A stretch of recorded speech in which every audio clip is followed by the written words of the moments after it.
Merci beaucoup, Monsieur le Président du jury et distingué professeur. Avant toute chose, dans les 30 minutes, vous me permettrez de rendre grâce à Dieu. Celui qui, il y a quelque temps, savait que ce jour sera. Quand personne ne pouvait y penser, mais lui savait déjà que ce décor sera planté. C'est pourquoi je lui rends toutes les actions de grâce et je m'incline au devant de sa Seigneurie. Cela étant, je reviens sur ce qui nous concerne pour relever un fait aussi avant d'entrer dans mon propos. Dans les présentations qui ont été faites sur ma personne, je ne sais pas si c'est parce qu'on a pris en compte les 35 ans de carrière que l'autre aspect de ma personne n'a pas été pris en compte. Si j'ai fait 35 ans de carrière, mais j'ai aussi 30 ans de ministère. Je suis pasteur.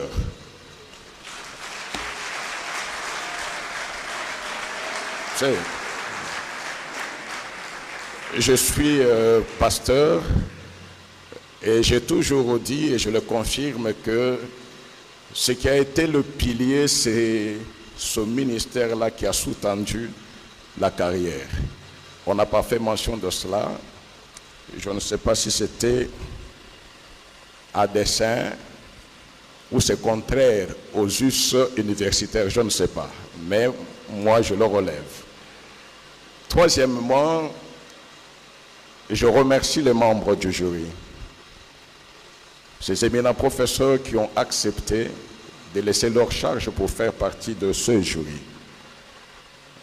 Mais j'aimerais m'adresser d'abord au président du jury, que je vais surprendre. Ça fait 39 ans, 39, que je me retrouve encore en face de vous, cher professeur. La première fois, vous n'étiez pas professeur. La première fois, vous étiez un jeune assistant. C'est en 1986. Je suis avec certains collègues qui sont là, en troisième graduat de la faculté de droit de l'université de Lubumbashi. Lors de la première session, le professeur Etana, qui donnait le cours de procédure civile, étant empêché, il vous avait délégué, vous, encore jeune assistant, pour venir faire passer son examen. Et vous aviez fait passer cet examen-là au bâtiment administratif, à l'oral. Il vous souviendra qu'il y avait un étudiant qui avait eu 16 sur 20.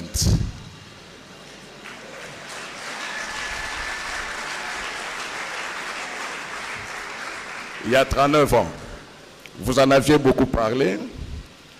En 2010, alors que vous étiez ministre de la Justice, lors de la cérémonie de clôture de la session de formation des magistrats de la promotion Tolérance Zéro, j'étais à Lubumbashi, j'étais conseiller à la cour d'appel et par la grâce de Dieu, j'étais parmi les formateurs déjà en ce temps-là. Lors de cette cérémonie-là, je m'étais approché de vous, en présence du secrétaire permanent, le collègue Ouboulou, et du chargé de la carrière, l'actuel secrétaire permanent Ndouba, pour vous rappeler ces faits-là de 86. Sans me présenter, vous avez dit oui, il y avait un étudiant, je le cherche, je lui dis non, Excellence, vous n'allez pas le chercher parce qu'il est devant vous, c'est moi. Et celui qui s'était présenté, c'est celui qui est là, devant vous, que le Seigneur a porté jusqu'au niveau de la plus haute cour de notre pays. C'était une incise que nous refermons très rapidement et nous passons à ce qui est essentiel. Comme vous l'avez dit, nous allons parler de 10 ans de la Cour constitutionnelle, bilan en matière de protection de droits et libertés fondamentaux. Nous savons tous ce que faire un bilan après 10 ans d'activité de justice constitutionnelle en matière de droits et libertés fondamentaux c'est s'interroger sur les résultats globaux de l'Office du juge constitutionnel congolais en cette matière.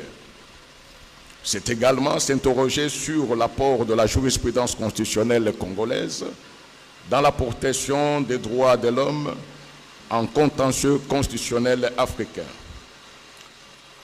C'est cela le bilan que nous sommes appelés à dresser au cours de la présente cérémonie, laquelle constitue une occasion mieux, une opportunité à saisir pour évaluer les chemins parcourus et, partant, se projeter en connaissance de cause dans l'avenir.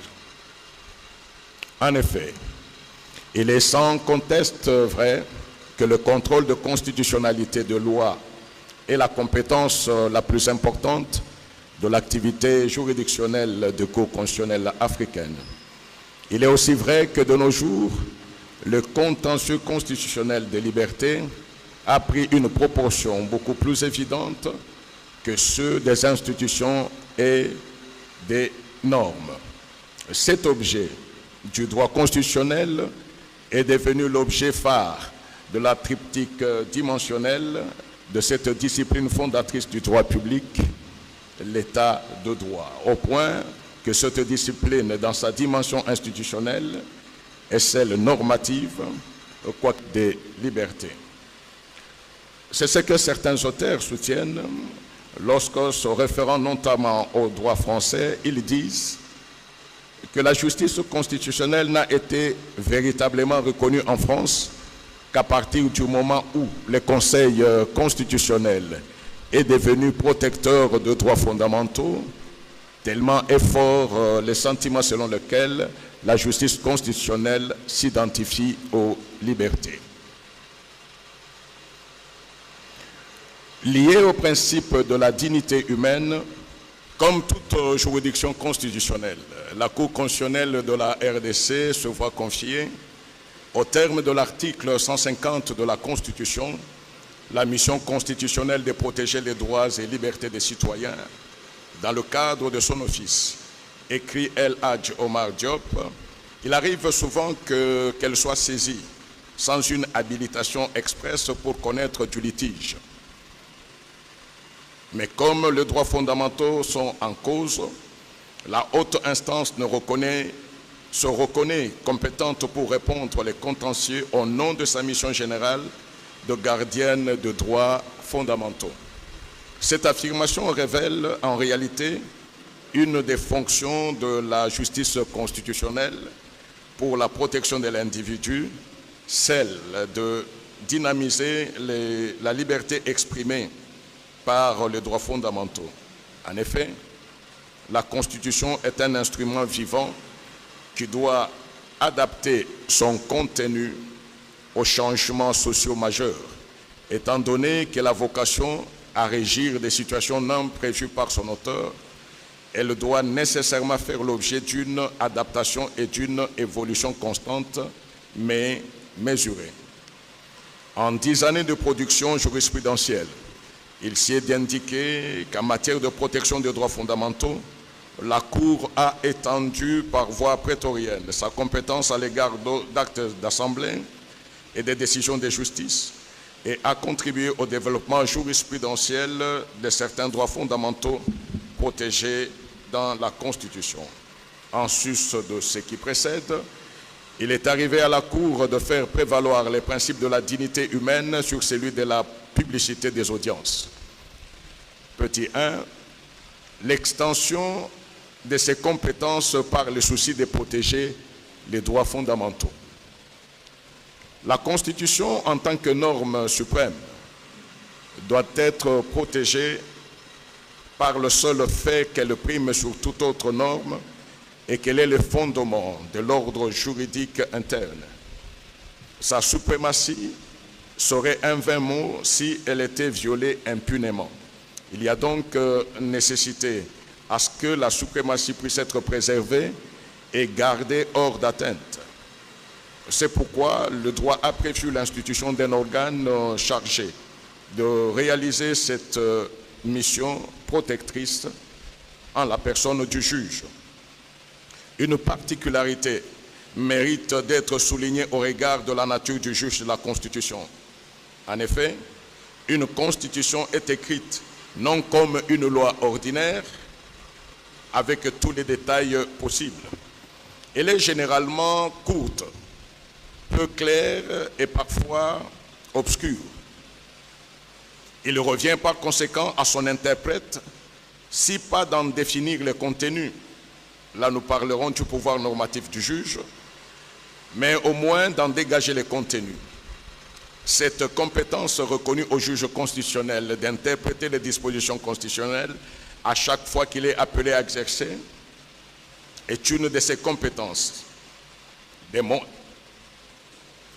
Démontre à suffisance l'étendue des pouvoirs qu'une telle juridiction possède. En effet, aucune constitution n'est une œuvre parfaite et toute constitution demeure une toile inachevée dont la complétude peut s'opérer au prix d'une interprétation utile et dynamique du juge constitutionnel. C'est dans ce contexte que la Cour constitutionnelle congolaise interprète de manière extensive le texte l'instituant en vue d'empêcher que, dans un État se proclamant de droit, qu'il puisse exister des actes attentatoires aux droits et libertés fondamentaux. Dès lors, elle ne se fonde pas directement sur les dispositions insérées dans le chapitre réservé à la Cour constitutionnelle. Elle tire généralement sa compétence à l'article 1er de la Constitution et à l'article 150 de cette dernière. L'article 1er fait de notre pays un État de droit et l'article 150 fait du pouvoir judiciaire dont elle fait partie garant des libertés individuelles. Sur fond de ces dispositions, elle organise un raisonnement déductivement conséquentialiste. En ce que l'on proclame la République démocratique du Congo comme un État de droit. Qu'est-ce que cela peut impliquer? Est-il possible d'avoir dans un État de droit des droits fondamentaux impunément violés? Est-il possible d'avoir des actes juridiques causant grief, mais qui échappent à tout juge? Si la réponse est négative, en relation avec la compétence dévolue au pouvoir judiciaire de garantir les droits fondamentaux, le juge se permet alors, sur fond de l'idéal de l'état du droit et de sa fonction de garante de droits et libertés consacrés, de se déclarer compétente à l'égard des actes politiques des assemblées parlementaires notamment. Une telle technique motivée par le souci de protéger la démocratie et l'état de droit, ou globalement les valeurs démocratiques, sociales, voire humaines, inscrites dans la Constitution, s'inscrit dans une démarche recourant à l'interprétation par objectif fondé sur les valeurs. La connaissance de ces valeurs et croyances qui fondent le système juridique influe sur la vision interprétative de cette du texte constitutionnel. C'est pourquoi dans l'arrêt R-Const 1800, la Cour a reconnu que dans tous les systèmes juridiques, les constitutions ont toujours porté en elles des valeurs et des idéaux sur lesquels le juge constitutionnel, comme un gendarme, est appelé à veiller. Et telle que conçue, la Constitution du 18 février 2006 ne permet à aucun pouvoir organisé par elle de porter atteinte ni aux droits fondamentaux, ni à l'équilibre du système démocratique ou à l'équilibre de pouvoir, ni à l'état de droit, sinon son écriture même ne serait qu'une farce absurde et qu'elle serait vide de sens et d'essence.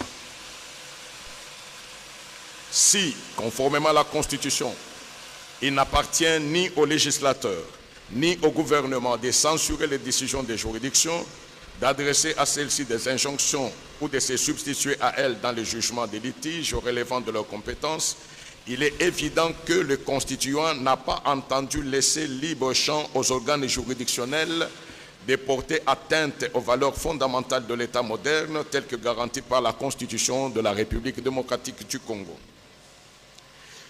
De ces valeurs figurent en primeur les droits et libertés fondamentaux de la personne. La nécessité de leur protection a abouti aujourd'hui à une jurisprudence constante dans laquelle le juge constitutionnel se déclare compétent, non sur un point de vue formel, mais plutôt matériel ou substantiel, de connaître de tout acte juridique échappant à tout juge et pour lequel il y a une protection, il y a une prétention de violation d'un droit fondamental. C'est dans ce sens que la Cour est arrivée à intégrer le contrôle des décisions de justice dans sa juridiction, en s'inspirant notamment de ses décisions sur les actes d'assemblée, de la théorie de contrôle universel de constitutionnalité, de son pouvoir de régulation ainsi que de sa crainte de créer un vide juridique. Avec l'arrêt rendu sous R-Const 1800, le 22 juillet 2022, l'ouverture de sa saisine à ce type d'acte a été réalisée. La Cour a jugé que l'immunité qui couvre les décisions de justice saute devant le juge constitutionnel lorsque ces décisions sont attentatoires à l'état de droit, aux droits de l'homme, au principe de la démocratie pluraliste et à toutes les autres valeurs supérieures consacrées par la Constitution. Depuis lors, d'autres procédures ont été ouvertes devant la Cour contre la décision du Conseil d'État, voire notamment le R-Const 1882 du 22 mars 2023 et de la Cour de cassation, voire le R-Const 1933/1941 du 12 mai 2033, dans lequel elle a affirmé cette position. Point 2. Le développement progressif de certains droits fondamentaux. Durant cette décennie, la Cour a connu de nombreux recours des justiciables contre les décisions des assemblées politiques délibérantes. La plupart de ces recours concernent soit le droit de la défense, soit le droit à l'égale protection de loi. Nous allons à titre d'illustration présenter la perception de la Cour relativement au droit de la défense. Petit 1, le droit de la défense. Dans une espèce en 2017, la Cour est saisie par un gouverneur qui a été renversé à la suite d'une motion de défiance pendant qu'il se trouvait en dehors de la province au moment où la motion en question a été adoptée. Son déplacement était justifié car opéré en toute régularité du fait qu'il était appelé à répondre à des obligations étatiques à Kinshasa concomitamment à la notification de la motion initiée contre lui. Dans son argumentaire, la Cour a souligné qu'après avoir notifié l'existence d'une motion contre le gouverneur, l'Assemblée provinciale devait inviter le gouverneur à venir présenter ses moyens de défense à la plénière, au cours de laquelle cette motion a été débattue. Ne l'ayant pas fait, et aussi du fait de ne pas préciser ni l'heure, ni les lieux où serait débattue cette motion, la Cour a jugé que la simple notification de l'existence de la motion à l'intéressé ne pourrait valoir invitation, vu son caractère général et imprécis. Ainsi, la Cour a conclu à la violation du droit de la défense. Dans une autre espèce, en 2025, la Cour est saisie par un vice-gouverneur déchu qui, invité pour répondre à une interpellation, verra celle-ci être transformée le jour de la plénière en motion de défiance, laquelle a été adoptée le même jour. La Cour a jugé que, même si le requérant avait pris la parole pour se défendre contre les griefs portés contre lui, le fait simplement qu'il n'ait préalablement pas été informé que la procédure enclenchée contre lui aboutirait à une déchéance constitue une violation du droit de la défense. Pour la Cour, le respect du droit de la défense implique que la personne mise en cause ne puisse être sanctionnée sans qu'elle ne soit mise au courant que la procédure initiée contre elle aboutirait à une sanction. Cette vue du droit de la défense constitue une des avancées majeures de la Cour constitutionnelle dans la protection des droits fondamentaux des citoyens. Ainsi, dans la même espèce, la Cour a jugé qu'en vertu du respect de son droit de la défense, l'interpellé, c'est-à-dire le vice-gouverneur déchu, devait, au moment où son interpellation a été transformée en motion de censure, bénéficier d'un délai raisonnable pour préparer sa défense. Pour la Cour, le temps nécessaire à accorder à la personne accusée entre l'information des greffes à sa charge et le jour de sa réplique constitue une composante indispensable du droit de la défense. En effet, au-delà de l'information sur les greffes, la personne sur laquelle pèse un risque de sanction doit disposer d'un temps et de facilités pour préparer utilement ses moyens de défense. Grand point 3. La primauté du principe de dignité humaine. Aujourd'hui, il n'est plus possible de parler du droit constitutionnel sans les juges constitutionnels, ni du juge constitutionnel sans la préoccupante question de la dignité des personnes et donc des droits fondamentaux. Dans une espèce presque récente, la Cour constitutionnelle a été saisie par voie de questions préjudicielles au travers d'une exception d'inconstitutionnalité soulevée en pleine audience contre l'article 566 de la loi portant Code de la famille pour violation de l'article 20 de la Constitution. Pour les requérants, les débats en matière du divorce devaient se conformer à l'article 20 de la Constitution et non à l'article 566 du Code de la famille. Pour votre gouvernement, l'article 566 du Code de la famille prévoit qu'en matière de divorce, la cause est instruite dans la forme ordinaire mais délibérée à huis clos. Alors que l'article 20 de la Constitution dispose que les audiences des cours et tribunaux sont publiques, à moins que cette publicité ne soit jugée dangereuse pour l'ordre public et les bonnes mœurs. La Cour était donc devant une disposition législative datant de 1987 qui consacre le huis clos lors des débats en matière de divorce et une disposition constitutionnelle de 2006 qui pose le principe de la publicité des audiences. Dans l'espèce, nous avons reconnu tout d'abord que le principe de la publicité des audiences vise à protéger les justiciables contre une justice secrète échappant au contrôle du public, participant de ce fait à la bonne administration de la justice et à la garantie d'un procès équitable. Ensuite, nous relevons que ce principe de la publicité d'audience n'évoluait pas en vase clos, car pouvant subir des inflexions dans certaines conditions, notamment lorsque la publicité nuirait aux intérêts de la justice ou lorsque les circonstances particulières au droit, au respect de la vie privée, consacrées à l'article 31 de la Constitution, l'exigent. C'est dans ce sens que la Cour est arrivée à juger que l'article 566 du Code de la famille, qui prévoyait les huis clos en matière de divorce, ne s'écartait pas de l'article 20 de la Constitution qui consacre la publicité d'audience, mais participait au contraire à l'équilibre entre les droits fondamentaux en faisant prévaloir en cette matière de divorce le droit au respect de la vie privée par rapport à la règle de la publicité des audiences. Dans sa motivation, la Cour a justifié cette position en soutenant que, par le fait qu'en droit congolais, le divorce d'un mariage est une mesure exceptionnelle et salutaire, décider du huis clos serait la bonne décision en ce qui le permet que, pour des questions aussi personnelles et délicates, intimement liées à la vie privée entre deux personnes mariées, la publicité serait dangereuse dans la mesure où les raisons qui fondent généralement le divorce sont d'ordre intime et ne peuvent pas être exposées à la lumière du public.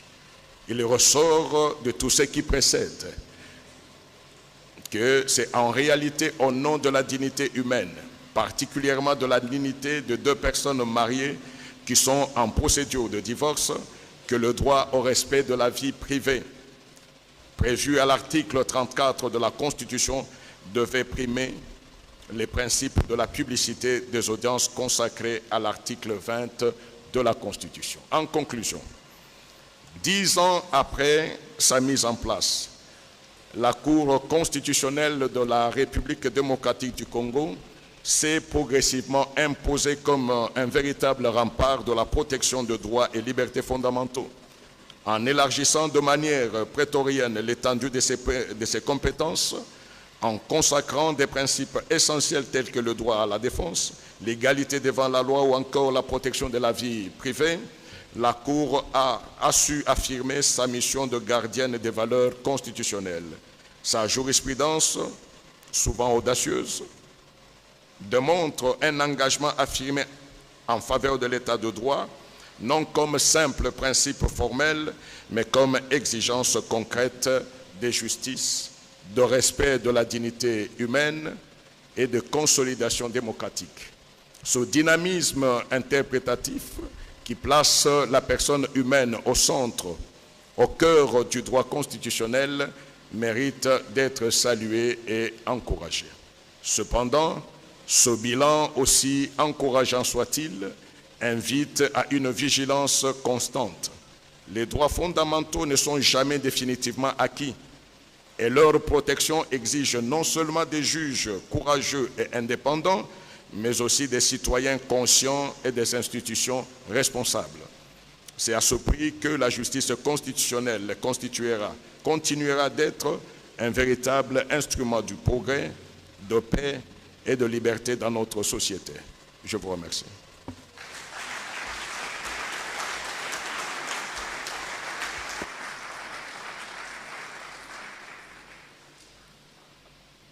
Le jury remercie le récipiendaire pour sa présentation. Je demande à Monsieur le recteur d'autoriser le jury à se retirer pour délibérer.